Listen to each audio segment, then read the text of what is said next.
नमस्कार दोस्तों, welcome to Byju's government exam prep channel. दोस्तों आज हम लोग डेली करंट अफेयर में चर्चा करेंगे 24 जनवरी 2021 के विभिन्न समाचार पत्रों में से, जो कि आपके आगामी परीक्षा CHSL, combined graduate level, NTPC, intelligence bureau, CPO SI, Delhi police, Bihar SI, UP SI, Madhya Pradesh police और साथ साथ राज्य की जो स्टेट सर्विसेज हैं उसके लिए भी यह लाभदायक सिद्ध होगा। तो आइए एक एक करके चर्चा करते हैं आज के राष्ट्रीय मामलों में। पहली खबर है उत्तर प्रदेश फाउंडेशन डे। दोस्तों आज उत्तर प्रदेश का जन्म दिवस है। 70 साल पहले 24 जनवरी 1950 के दिन ही उत्तर प्रदेश को यह नाम मिला था। इससे पहले अंग्रेजों के शासन के समय इसे यूनाइटेड प्रोविंस के नाम से जाना जाता था। अवध और आगरा को मिलाकर संयुक्त प्रांत बनाया गया था। और दोस्तों 3 साल पहले ही 2018 में राज्यपाल राम नाईक, उस समय राज्यपाल कौन हुआ करते थे, राम नाईक की पहल पर पहली बार उत्तर प्रदेश स्थापना दिवस मनाया गया। उत्तर प्रदेश का यह चौथा संस्करण है, यानी 2021 में जो मनाया जा रहा है। दोस्तों प्रदेश की राज्यपाल कौन है, आनंदीबेन पटेल हैं। लखनऊ इसकी राजधानी है उत्तर प्रदेश की, जो कि गोमती नदी के किनारे बसा हुआ है। और गोमती नदी कहाँ से निकलती है, पीलीभीत जिले के फुलहर झील से। और दोस्तों यह गंगा की सहायक नदी है उत्तर प्रदेश के गाजीपुर डिस्ट्रिक्ट में, जिसे बनारस की छोटी बहन कहा जाता है, वहीं में जाकर मिल जाती है। तो दोस्तों इसकी अध्यक्षता कौन करेगा, आनंदीबेन पटेल करेंगी इस दिवस की। और मुख्य अतिथि योगी आदित्यनाथ, जो कि वर्तमान में यहाँ के मुख्यमंत्री हैं। दोस्तों राजधानी के अलावा स्थापना दिवस कार्यक्रम में प्रदेश के 75 जनपदों में आयोजित किए जा रहे हैं। कोविड-19 को देखते हुए सभी कार्यक्रम निर्धारित प्रोटोकॉल के अनुसार ही आयोजित किए जाएंगे। तो गौतम बुद्ध नगर में इस अवसर पर एक विशाल प्रदर्शनी लगाई जा रही है, जिसका थीम है एक जनपद एक उत्पाद। तो दोस्तों यह 1 डिस्ट्रिक्ट 1 प्रोडक्ट योजना भी उत्तर प्रदेश में चलाई जा रही है। और इस साल उत्तर प्रदेश दिवस का थीम है आत्मनिर्भर उत्तर प्रदेश। ये ध्यान रखेंगे दोस्तों, महिला, युवा और किसान, सबका विकास, सबका सम्मान। इस स्थापना के दिवस के दौरान राज्य में विभिन्न क्षेत्रों में महत्वपूर्ण योगदान देने वाले लोगों को सम्मानित भी किया जाएगा। तो ये रही खबर। अब दोस्तों थोड़ा उत्तर प्रदेश के बारे में जान लीजिए कि भारत का यह एक ऐसा राज्य है जो सबसे अधिक राज्यों की सीमाओं को स्पर्श करता है। जैसे आप यहाँ पर देख सकते हैं, यूके मतलब उत्तराखंड, ये देख रहे हैं, हरियाणा को कर रहा है, हिमाचल प्रदेश को भी कर रहा है। तो इसको याद करने का तरीका याद रखेंगे दोस्तों। उत्तर प्रदेश में सहारनपुर डिस्ट्रिक्ट सुना होगा, यहीं पर शाकुंभरी देवी का मंदिर भी है, बहुत प्रसिद्ध मंदिर है। तो ये सहारनपुर जिला 3 राज्यों की सीमाओं को स्पर्श करता है। कौन कौन, उत्तराखंड, हरियाणा और हिमाचल प्रदेश। अब बात करते हैं दिल्ली भी करता है, वो कौन सा, नोएडा और गाजियाबाद। इसी तरह से राजस्थान, यह उत्तर प्रदेश का आगरा जिला सुना होगा, आगरा जो कि ताज नगरी है, पेठा नगरी है, और यहीं पर मथुरा है। तो मथुरा और आगरा दोनों को स्पर्श करता है राजस्थान। और मथुरा पेड़े के लिए प्रसिद्ध है दोस्तों, और राधा की नगरी है, कृष्ण का जन्म स्थान है। फिर आता है मध्य प्रदेश, तो सबसे ज़्यादा देख रहे हैं ना, मध्य प्रदेश स्पर्श कर रहा है। इसको याद करने के लिए उत्तर प्रदेश का एक डिस्ट्रिक्ट और याद रखिएगा, सोनभद्र। तो सोनभद्र 4 राज्यों की सीमाओं को स्पर्श कर रहा है, मध्य प्रदेश, छत्तीसगढ़, झारखंड, बिहार। तो 1 2 3 4, तो 4 3 7 और 8 9 जो है दिल्ली केंद्र शासित प्रदेश है। इस तरह से 8 राज्य और एक केंद्र शासित प्रदेश दिल्ली, 9 तथा नेपाल एक अंतर्राष्ट्रीय सीमा को भी स्पर्श करता है। दोस्तों जैसे भारत विश्व का, यानी कह सकते हैं कि विश्व में हर 6ठा व्यक्ति भारत का है, उसी तरह से भारत में हर 6ठा व्यक्ति उत्तर प्रदेश का है, यानी every 6 person in India is from Uttar Pradesh. ये ध्यान रखेंगे दोस्तों। उसी तरह से विश्व में जैसे हर 6ठा व्यक्ति, तो चूंकि भारत का सबसे अधिक जनसंख्या वाला राज्य उत्तर प्रदेश है, गन्ने के उत्पादन में इसका प्रथम स्थान है, गेहूं के उत्पादन में इसका प्रथम स्थान है, तो यह महत्वपूर्ण हो जाता है दोस्तों। उत्तर प्रदेश विशालकाय जनसंख्या लिए हुए है और इसकी राजधानी लखनऊ है। राज्यपाल आनंदीबेन पटेल। देख रहे हैं ना, 20 करोड़, इसने ब्राजील को भी पीछे छोड़ दिया है, अब विश्व में 5वें नंबर पे आ गया है अगर बात की जाए तो। और मुख्यमंत्री योगी आदित्यनाथ हैं। अब बढ़ते हैं दोस्तों, rare ants found in Kerala and Tamil Nadu. तो दोस्तों चींटियां, आप देख सकते हैं, चींटी और मनुष्य दो ही ऐसी प्रजातियां हैं इस पृथ्वी पर जो अपने खाने के लिए भोजन को इकट्ठा करती हैं। तो केरल और तमिलनाडु में चींटी की दो दुर्लभ प्रजातियों की खोज हुई है और यह ओसीरिया, ये ध्यान रखेंगे, ये बहुत इंपॉर्टेंट बिंदु है। प्रजाति इन चींटियों की खोज पंजाब यूनिवर्सिटी पटियाला के प्रोफेसर हेमेंद्र भारती के नेतृत्व वाली शोधार्थियों की टीम ने की है। दोस्तों इसे भारत सरकार के विज्ञान एवं प्रौद्योगिकी के स्वायत्त संस्थान Jawaharlal Nehru centre for advance scientific research JNCR के जीव विज्ञानी प्रोफेसर हैं अमिताभ जोशी, तो उन्हीं के नाम पर इस चींटी का नाम रखा गया है।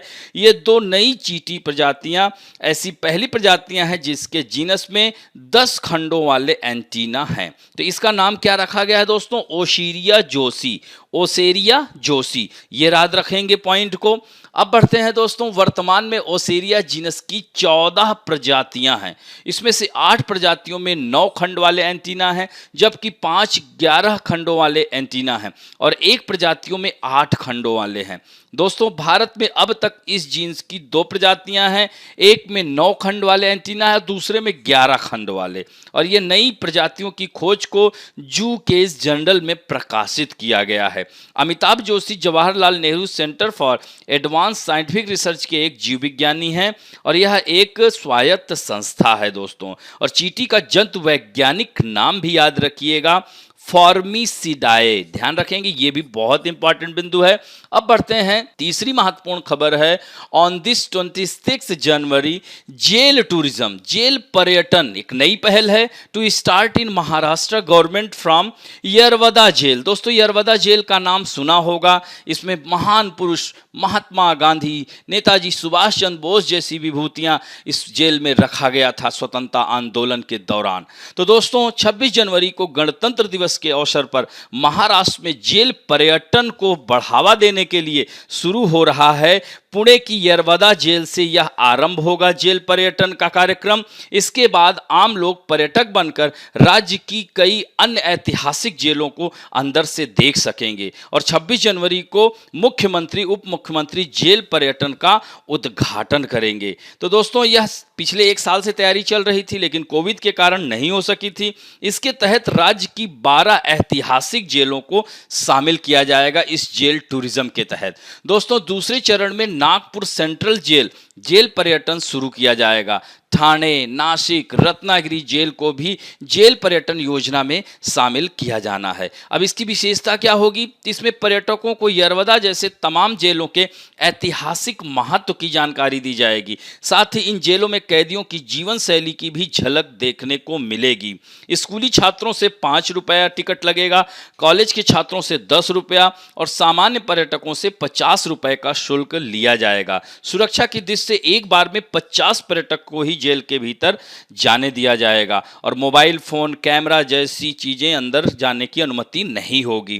पुणे में स्थित यरवदा न सिर्फ भारत की बड़ी जेलों में शामिल है बल्कि दक्षिण एशिया की भी हाई सिक्योरिटी वाली जेलों में से एक है। तो ध्यान रखेंगे दोस्तों इसे। अब बढ़ते हैं अंतर्राष्ट्रीय मामलों में। India Bangladesh hold joint steering committee meeting on power sector.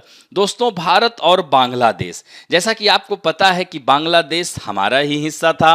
1947 में जब भारत आजाद हुआ तो भारत 2 भागों में बट गया, पाकिस्तान और भारत। पाकिस्तान को का जो ये बांग्लादेश वाला भाग है इसे पूर्वी पाकिस्तान कहा जाता था, लेकिन यहाँ पर मांग उठने लगी और 1971 के युद्ध में भारत ने पाकिस्तान से बांग्लादेश को, कह सकते हैं पूर्वी पाकिस्तान को, अलग किया। 93,000 पाकिस्तानी सैनिकों को सरेंडर कराया था भारतीय सेना ने और ऐसा विश्व में सबसे ज़्यादा सैनिकों को सरेंडर कराने वाला देश हमारा भारत ही है दोस्तों। तो 1971 में बांग्लादेश राज्य देश बना। पॉलिटिकल वर्ड में राज्य ही बोलते हैं, ध्यान रखिएगा। तो ऊर्जा क्षेत्र में भारत बांग्लादेश सहयोग पर संयुक्त संचालन समिति की 19वीं बैठक ढाका में आयोजित की गई। और ढाका क्या है? बांग्लादेश की राजधानी है दोस्तों। यहीं ढाका में ही 1906 में सलीमुल्लाह खां और आगा खां ने मुस्लिम लीग की स्थापना की थी। तो संचालन समिति ने संयुक्त कार्य समूह और संयुक्त संचालक समिति की पिछली बैठक के दौरान लिए गए निर्णयों के क्रियान्वयन की प्रगति का जायजा भी लिया। भारत और बांग्लादेश के बीच अंतर संबंधों के बीच बिजली व्यापार पर विस्तृत चर्चा हुई। बैठक में ऊर्जा क्षेत्र में सहयोग को और बढ़ाने के तरीकों पर चर्चा हुई। और दोस्तों, बैठक में रामपाल में बन रही 1320 मेगावाट की मैत्री सुपर थर्मल पावर योजना, अब यही पूछ लेगा किस देश में है, की स्थिति पर भी चर्चा हुई। क्योंकि इसको कौन बना रहा है? भारत की सहायता से एनटीपीसी यानी नेशनल थर्मल पावर कारपोरेशन के संयुक्त उद्यम और बांग्लादेश का पावर कारपोरेशन, दोनों के संयुक्त उद्यम से इसको स्थापित किया जा रहा है दोस्तों। तो इस तरह से भारत और बांग्लादेश के दोनों देशों के बीच बिजली क्षेत्र में द्विपक्षीय सहयोग की समीक्षा और बढ़ाने के लिए जेएससी और जेडब्ल्यूजी की संस्थागत तंत्र की स्थापना की है। पिछली बैठक 2020 में भारत के उदयपुर में हुई थी। उदयपुर कहाँ है? राजस्थान में है, जिसे झीलों का शहर कहा जाता है। उदयपुर बहुत ही सुंदर शहर है, राजस्थान में अवस्थित है। भारतीय प्रतिनिधिमंडल का नेतृत्व सचिव शक्ति संजीव नंदन सहाय ने किया, जबकि बांग्लादेश पक्ष का प्रतिनिधित्व पावर के सचिव एम हबीबुर रहमान ने किया था। तो ये तो रही खबर दोस्तों। थोड़ा सा बांग्लादेश के बारे में जान लीजिए। इसकी राजधानी ढाका है। बांग्लादेश की जो करेंसी है टका है। वहाँ के राष्ट्रपति अब्दुल हमीद हैं और यहाँ की प्राइम मिनिस्टर शेख हसीना हैं। दोस्तों, यह देख सकते हैं कि म्यांमार को भी स्पर्श कर रहा है। इसकी राजधानी नयापिटाओ है। और इंडिया को यह देख रहे हैं ना, तीनों ओर से यह त्रिपुरा, ये देख रहे हैं ना, त्रिपुरा है, तीन ओर से घिरा हुआ है। इसीलिए त्रिपुरा और बांग्लादेश के बीच की सीमा को शून्य रेखा की उपमा दी गई है। Zero line title between Tripura and Bangladesh. दोस्तों, इधर पश्चिम बंगाल को भी टच कर रहा है। और याद रखना कि भारत जो अंतर्राष्ट्रीय सीमा स्पर्श करती है देशों की, तो यह जो है 5 राज्यों को, और सबसे लंबी अंतर्राष्ट्रीय सीमा जो टच करती है बांग्लादेश से ही 4096 किलोमीटर टच करता है ये भारत को। और भारत के कौन कौन से राज्य स्पर्श करते हैं, इसको याद रखना। पत्री मेमिया, यानी इसका मतलब क्या हुआ? पी फॉर पश्चिम बंगाल या वेस्ट बंगाल, 3 से त्रिपुरा, मे से मेघालय, मी से मिजोरम और आ से असम। तो ये 5 राज्यों की सीमाएं बांग्लादेश को स्पर्श करती हैं। और गंगा नदी, बांग्लादेश में गंगा नदी को पद्मा के नाम से जाना जाता है। इसी तरह से ब्रह्मपुत्र नदी को जमुना के नाम से जाना जाता है दोस्तों, यह ध्यान रखेंगे। अब बढ़ते हैं समाचारों में विभिन्न राष्ट्रीय अंतर्राष्ट्रीय व्यक्तित्व में। Renowned TV presenter Larry King dies. दोस्तों, ये बहुत ही चर्चित व्यक्तित्व रहे हैं। दुनिया भर के नामचीन राजनेताओं तथा फिल्मी सितारों का इंटरव्यू लेने वाले प्रसिद्ध टीवी प्रस्तोता लैरी किंग का निधन हो गया है। वह 87 वर्ष के थे। किंग अपने कैरियर में 50,000 से ज्यादा इंटरव्यू लिए हैं। साल 1995 में उन्होंने पीएलओ के अध्यक्ष यासिर अराफात, फिलिस्तीन याद रखना, जॉर्डन जिसकी राजधानी क्या है? अम्मान के किंग हुसैन तथा इजराइल के प्रधानमंत्री यित्जाक रॉबिन के साथ मध्य पूर्व यानी मिडिल ईस्ट जो पीस जो कॉन्फ्रेंस था उसकी अध्यक्षता भी इन्होंने की थी। इन्होंने अपने कैरियर में Dalai Lama, Elizabeth Taylor, Mikhail Gorbachev, Barack Hussein Obama, Bill Gates, Lady Gaga समेत कई नामचीन हस्तियों के साक्षात्कार यानी इंटरव्यू इन्होंने लिया था। अब बढ़ते हैं banking and finance related news में। बैंक और वित्त संबंधी समाचारों में वर्ल्ड इकोनॉमिक फोरम यानी विश्व आर्थिक मंच, देखिए दावोस शहर में ही होती है जनरली बैठक। तो ऑनलाइन इसे दावोस एजेंडा कहा जाता है। शिखर सम्मेलन आज से शुरू हो गया है। इसमें प्रधानमंत्री नरेंद्र मोदी सहित चीन के राष्ट्रपति शी जिनपिंग जैसे दुनिया के बड़े नेता शामिल होंगे। हालांकि इस शिखर सम्मेलन में अमेरिकी राष्ट्रपति जोसेफ बाइडेन, ब्रिटिश प्रधानमंत्री बोरिस जॉनसन शामिल नहीं होंगे। प्रधानमंत्री मोदी वर्ल्ड इकोनॉमिक फोरम की वीडियो कॉन्फ्रेंसिंग के माध्यम से 28 जनवरी को संबोधित करेंगे। और दोस्तों, इस साल का यह पहला बड़ा वैश्विक शिखर सम्मेलन है। इसमें 1000 से अधिक वैश्विक नेता शामिल होंगे। और राष्ट्रपति शी जिनपिंग का भाषण 25 जनवरी को होगा। इसी तरह संयुक्त राष्ट्र के महासचिव एंटोनियो गुटेरेस भी इसमें कॉन्फ्रेंस के द्वारा भाग लेंगे दोस्तों, वीडियो कॉन्फ्रेंसिंग के माध्यम से। और दोस्तों, इसके अलावा देश के प्रमुख कारोबारी मुकेश अंबानी, गौतम अदानी, पवन मुंजाल, आनंद महिंद्रा, सलील पारेख, शोभना कामिनेनी सहित रिजर्व बैंक के पूर्व गवर्नर रघुराम राजन, टाटा स्टील के सीईओ टी नरेंद्रन भी शामिल होंगे। वर्ल्ड इकोनॉमिक फोरम में फ्रांस के राष्ट्रपति Emmanuel Macron, German chancellor Angela Merkel, European commission president Ursula von der Leyen, Japan के प्रधानमंत्री योशिहिदे सुगा। अब देखिए ये सब व्यक्तित्व हैं, इनके नाम याद रखिएगा। अन्य राष्ट्राध्यक्ष भी इसमें शामिल होंगे। इसमें दुनिया के प्रमुख businessman Christina Lagarde, Bill Gates, Ajay Banga, KT Rama Rao, Ishaan Tharoor, SoftBank के मासा योशी, इनका भी नाम ले चुका हूं पहले भी। दोस्तों शिखर सम्मेलन का जो ध्यान होगा कोविड-19 महामारी और कोरोना वैक्सीन को दुनिया के सभी देशों तक पहुंचाने पर होगा। साथ ही जलवायु परिवर्तन और अर्थव्यवस्थाओं में सुधार भी अहम मुद्दा होगा। और यह 6 दिवसीय सम्मेलन होगा जो कि आज से लेकर 29 जनवरी तक चलेगा। अब बढ़ते हैं पुस्तकें और पुरस्कारों में। AIIMS doctor release the book warrior in white. दोस्तों बहुत ही चर्चित बुक है। कल ही इसका जो है उद्घाटन किया है हमारे एम्स के डायरेक्टर हैं रणदीप गुलेरिया ने। और यह किस पर लिखी गई है? कोरोना के समय मरीजों की जान बचाने वाले डॉक्टरों के संघर्ष पर लिखी गई यह किताब है वॉरियर्स इन वाइट।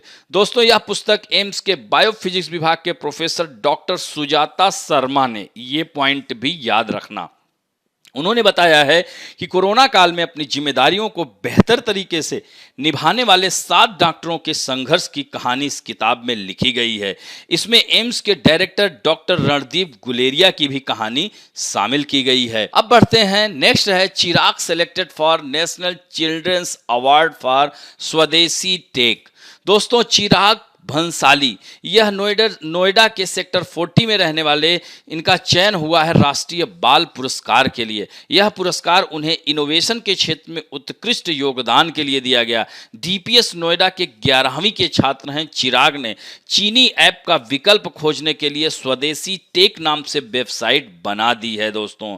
और इसी तरह से देहरादून में केंद्रीय विद्यालय ओएनजीसी के 10वीं कक्षा के छात्र अनुराग रमोला को गणतंत्र दिवस के उपलक्ष्य में प्रधानमंत्री राष्ट्रीय बाल पुरस्कार अवार्ड से नवाजा जाएगा। कला और संस्कृति में पेंटिंग के लिए अनुराग का नाम इस अवार्ड के लिए चयनित किया गया है। इन्होंने पर्यावरण के खतरे को लेकर पेंटिंग बनाई थी दोस्तों।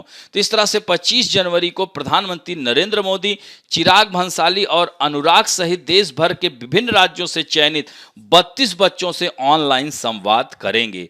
पुरस्कार के लिए ऐसे बच्चों को चयनित किया जाता है जो असाधारण क्षमताओं के धनी हैं, यानी जिन्होंने कुछ इनोवेटिव वर्क किया है, जिन्होंने विज्ञान, खेल, कला, नवाचार, सामाजिक सेवा या बहादुरी समेत विभिन्न क्षेत्रों में अपनी अलग पहचान बनाई है। और पुरस्कार के रूप में 1 लाख रुपया नगद, एक प्रशस्ति पत्र और एक पुस्तिका दी जाती है दोस्तों। अब बढ़ते हैं खेल समाचारों में। Free style national wrestling RSPB and SSCB dominate, यानी इन लोगों का कब्जा रहा।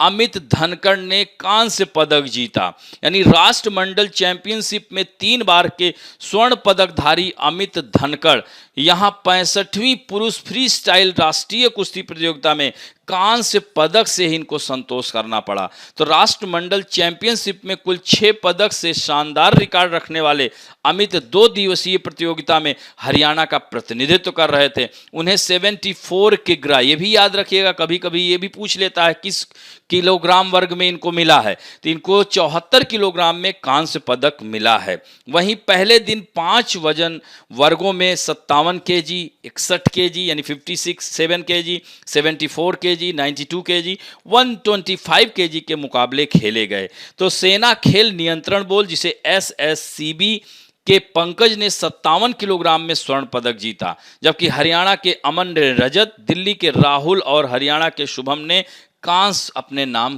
किया दोस्तों।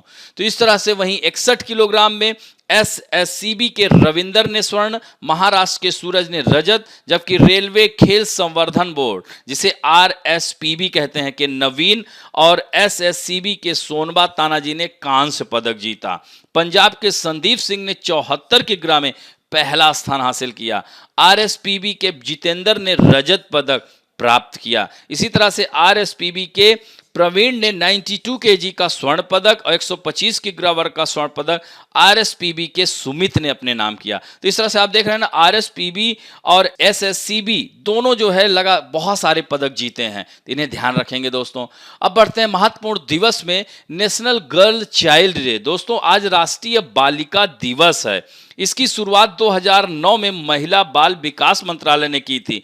24 जनवरी का दिन इसलिए चुना गया था क्योंकि इसी दिन दोस्तों 1966 में इंदिरा गांधी ने भारत की पहली महिला प्रधानमंत्री के तौर पर शपथ ली थी। राष्ट्रीय बालिका दिवस मनाए जाने का उद्देश्य समाज में बालिकाओं को उनके अधिकारों के प्रति जागरूक करना है। भारत में लड़कियों की साक्षरता दर, उनके साथ भेदभाव, कन्या भ्रूण हत्या एक बड़ा मसला है। कन्या भ्रूण हत्या की वजह से लड़कों की तुलना में लड़कियों की संख्या कम है। साक्षरता दर भी एशिया में सबसे कम है। एक सर्वे के अनुसार भारत में 42% लड़कियों को दिन में 1 घंटे से कम समय में मोबाइल फोन इस्तेमाल करने की इजाजत दी जाती है। अधिकांश अभिभावकों को यह लगता है कि मोबाइल फोन असुरक्षित है और यह उनका ध्यान भंग करते हैं। तो दोस्तों इस तरह से उनके मौलिक अधिकारों का हनन होता है और ये नहीं जानते हैं कि यह मोबाइल फोन से बहुत सारी अच्छी बातें भी सीखी जा सकती हैं। बहुत सारे ऐप हैं, एजुकेशन मॉडल है, सब कुछ आजकल फ़ोन पर आप उपलब्ध है। तो ऐसे में इसके सदुपयोग भी किए जा सकते हैं, तो ऐसे में उन्हें इससे वंचित नहीं किया जा सकता है दोस्तों। Now let us talk about some important fact में आज हम बात करेंगे दोस्तों भारत में कृषि से संबंधित क्रांतियां, जैसे हरित क्रांति, नीली क्रांति, पीली क्रांति, गुलाबी, ये अक्सर आपकी परीक्षाओं में आ जाता है, वन लाइनर है, इसे याद रखिएगा। हरित क्रांति खाद्यान्न उत्पादन, यानी दोस्तों 1966 और 67 में भारत में हरित क्रांति इंट्रोड्यूस हुआ और इसमें भारत में इंट्रोड्यूस कराने वाले एमएस स्वामीनाथन, इसीलिए इनको हरित क्रांति का भारत में जनक कहा जाता है। वैसे हरित क्रांति का जनक वर्ल्ड में बात की जाए तो नॉर्मन बोरलॉग को कहा जाता है। और दोस्तों हरित क्रांति जो वर्ल्ड है यह देने वाले थे विलियम गैड। और दोस्तों 50 के दशक में हरित क्रांति विश्व में मैक्सिको में रॉकफेलर फोर्ड फाउंडेशन के द्वारा स्टार्ट की गई थी और उसको कामयाबी मिलने के बाद फिर भारत ने भी इस पर किया और अनाज उत्पादन में बढ़ोतरी हुई। खासकर इसमें सबसे अधिक लाभ जो हुआ गेहूं की फसल। यह भी प्रश्न कई बार पूछा गया है कि हरित क्रांति का सबसे अधिक लाभ किस फसल को मिला, तो वह गेहूं की फसल। यही कारण है कि पंजाब, हरियाणा, पश्चिमी राजस्थान, पश्चिमी उत्तर प्रदेश पूरा हरित क्रांति का क्षेत्र माना जाता है दोस्तों। इसी तरह श्वेत क्रांति का संबंध, जैसे पूछ लेगा ऑपरेशन फ्लड का संबंध, तो दुग्ध क्रांति से डॉक्टर वर्गीज कुरियन। और पीली क्रांति खाद्य तेलों और तिलहन फसलों के उत्पादन को बढ़ाने के लिए है और आज हम तिलहन के उत्पादन में आत्मनिर्भर हैं। इसी तरह से नीली क्रांति का संबंध मत्स्य उत्पादन में वृद्धि के लिए है। गुलाबी क्रांति का प्याज और झींगा मछली, दोस्तों झींगा मछली के उत्पादन में विश्व में प्रथम स्थान है हमारा। और काली क्रांति ब्लैक रिवोल्यूशन पेट्रोलियम खनिज तेलों में उत्पादन बढ़ाने के लिए एथेनॉल यानी बायोडीजल का भी बढ़ोतरी की जाएगी, तो यह ध्यान रखेंगे। और कोयला उत्पादन से भी है।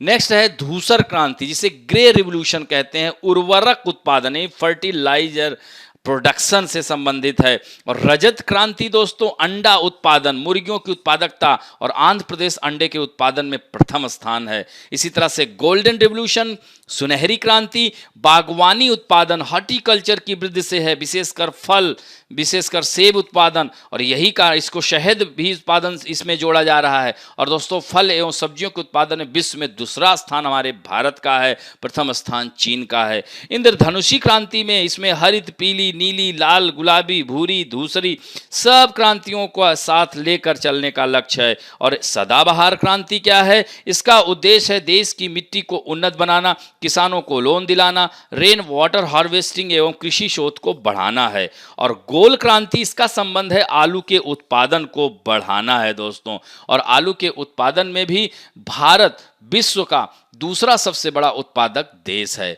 और दोस्तों यहीं पर एक पॉइंट और याद रखना, यहाँ से भी प्रश्न खूब आते हैं, जैसे father of green revolution MS Swaminathan in India, Bharat में। वैसे विश्व में नॉर्मन बोरलॉग। भारत में नीली क्रांति का जनक अरुण कृष्णन को, भारत में श्वेत क्रांति का जनक डॉक्टर वर्गीस कुरियन को, भारत में प्रजनन यानी इंड्यूस ब्रीडिंग क्रांति का जनक हीरालाल चौधरी, भारत में गुलाबी क्रांति का जनक दुर्गेश पटेल को, भारत में स्वर्णिम क्रांति का जनक निरपख तुतेज को, भारत में लाल क्रांति का जनक विशाल तिवारी को, और भारत में सिल्वर क्रांति का जनक इंदिरा गांधी को कहा जाता है। तो ये भी फैक्ट है, इनको याद कर लीजिएगा, अपने मन मस्तिष्क में बैठा लीजिएगा कि परीक्षा में आए तो इसे छोड़िएगा नहीं दोस्तों।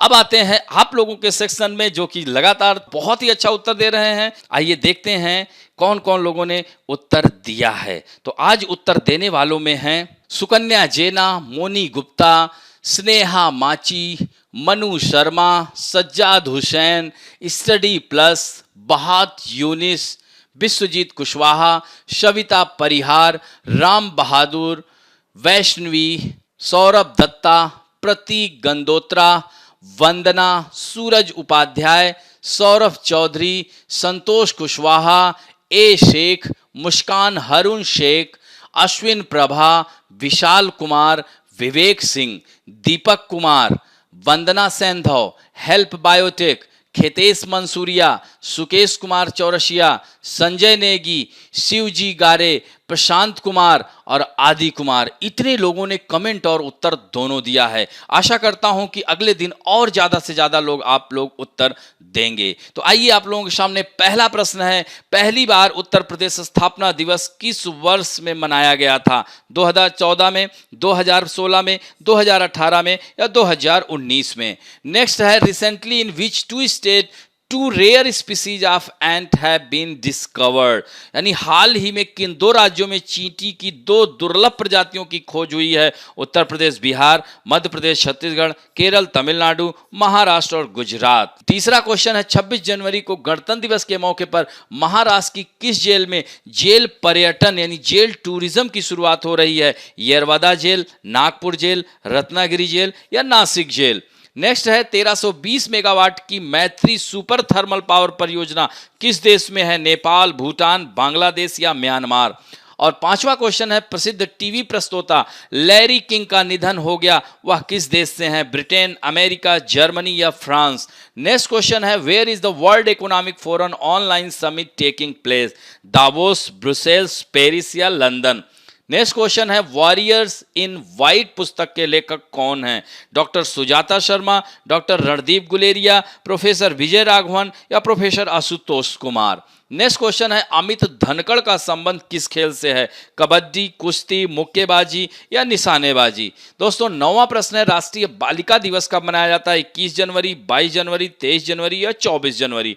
और दोस्तों अंतिम प्रश्न है, भारत में हरित क्रांति का जनक किसे कहा जाता है? MS Swaminathan, Norman Borlaug, doctor Verghese Kurien, Arun Krishnan? इनमें से आपको उत्तर देना है और जल्द से जल्द उत्तर देना है, गलती नहीं करना है, पहले खबर को सुनना है फिर उत्तर देना है। आशा करता हूं कि आज का वीडियो आप लोगों को अच्छा लगेगा, और दोस्तों अच्छा लगे तो प्लीज लाइक, शेयर, सब्सक्राइब करना ना भूलें। थैंक यू दोस्तों।